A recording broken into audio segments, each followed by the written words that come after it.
Holquist, it's interesting you say that because, yes, your candidate for governor did lose, but there is still lots of celebration here. As you said, Lieutenant Governor Dave Zuckerman keeping his seat. And just a few moments ago, CNN projected on the big screen in the back of the room that the Democrats are regaining control of the House. Lots of cheers here, someone yelling, "There is hope for America." Back to the governor's race, Christine Holquist, I did speak to her after her concession speech.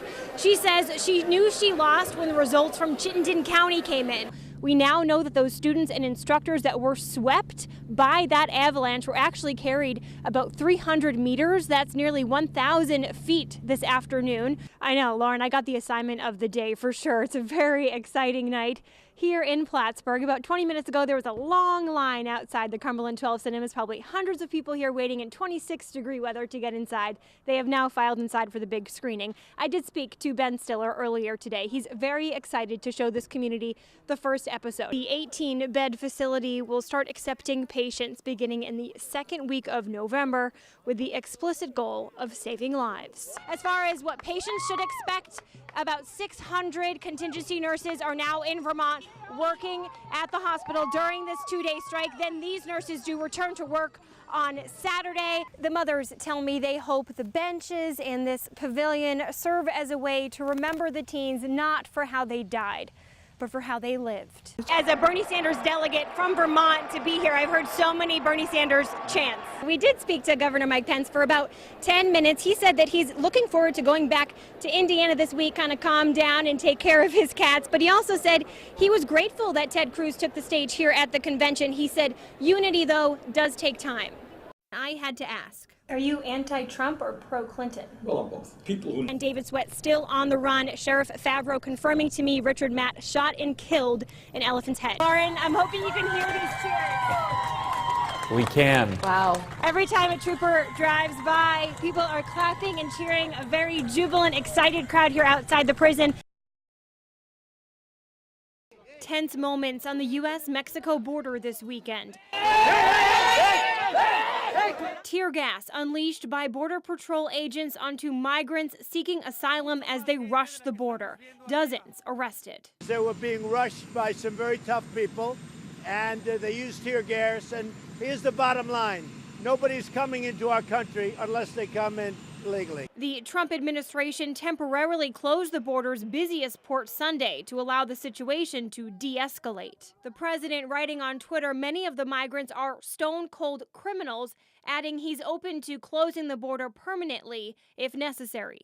It's very difficult and upsetting. Enrique Balcazar is watching from hundreds of miles away in Vermont.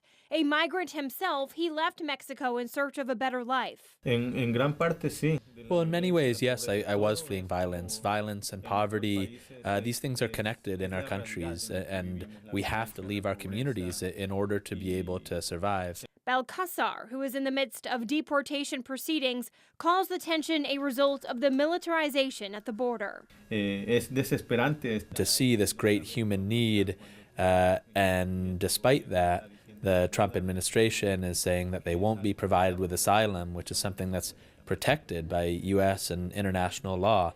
The unrest started as a protest of the slow pace of asylum claims. Only a few dozen are being processed every day. Balcazar is a member of the group Migrant Justice. I'm told several of his fellow members are currently seeking asylum. It's a humanitarian crisis, and we need to stand in solidarity with those families who are fleeing violence.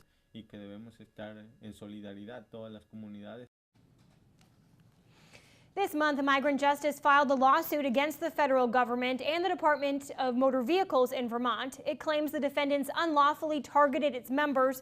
Meanwhile, Senator Bernie Sanders called the situation in Mexico tragic and called for comprehensive immigration reform and a path to citizenship. Say, can you see by the dawn's early light Their neighbors, friends, and the home of the brave, brothers in service. The first fold of our flag is a symbol of life. This traditional ceremony caps off a year of new programs and experiences for the dozen veterans who live at the Manor in Morrisville. We celebrate that sacrifice that they've chosen. Technical Sergeant Jesse Ranslow from the Vermont Air National Guard felt more needed to be done to honor veterans while they're here, not just after they're gone. We just get together, eat, tell stories, and it's moved up to about 2 times a month now, plus field trips. We take them to museums, and we took them to the air base so they got to see F-16s. And Monday, a gift, a flag engraved with their name and details of their service. He's a true hero for what he's done. Winston Dezine stormed the beaches of Normandy on D-Day. What was that like? Like hell.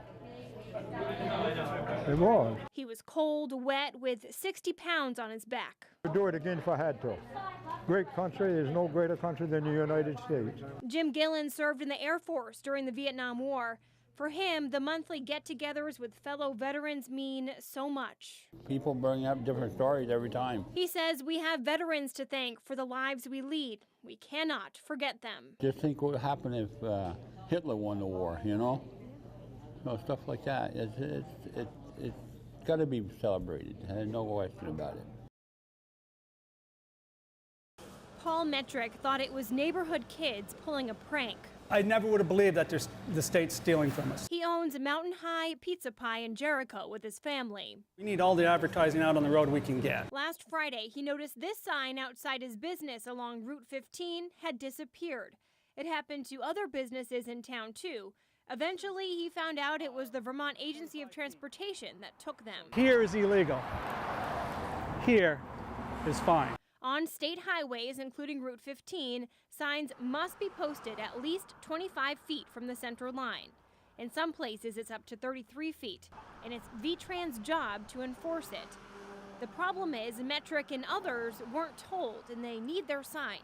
Paul says the sign costs at least $150 and is very important for his business, so that his customers know they're open. When they're taking the signs on our busiest night of the week, it hurts. The ironic part is they can legally drive around, steal your property, and we're basically paying them to do it to us. Folks don't understand what we're tasked with, and I don't take that personal. I don't think any of our employees take that personal. V-Trans District Administrator Dave Blackmore says the signs can pose a safety hazard if they obstruct the view for drivers or are blown into the road. He says crews go out usually on Mondays and Fridays, sometimes sweeping entire areas to pick up signs. We don't like to surprise them. However, there's only enough time in the day to do this. The signs are taken to district garages like this one. Owners have 30 days to pick them up before they're thrown away. If people want to come get them, they can't. They want to contact us to ask, did we pick up a sign there? We'll do our best to identify that. Staci DaSilva, Local 22 News, Jericho.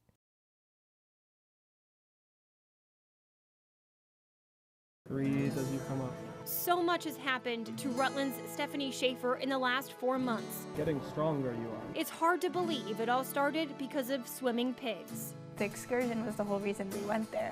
You have to take a boat there, so it's an uninhabited island.